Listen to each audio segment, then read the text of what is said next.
Hello everyone, today we will talk about how to fix or how to solve the problem of data. On the application of Snapchat, you will click on settings. Here we go to apps, default apps, app settings. On above you will search about the application of Snapchat. Then in this page of app info you will go to first stop and you will click OK. Here you will enter to the window of storage. Then we click on clear cache.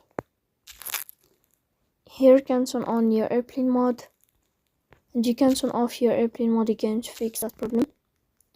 So that's all. Don't forget to support us by like and subscribe.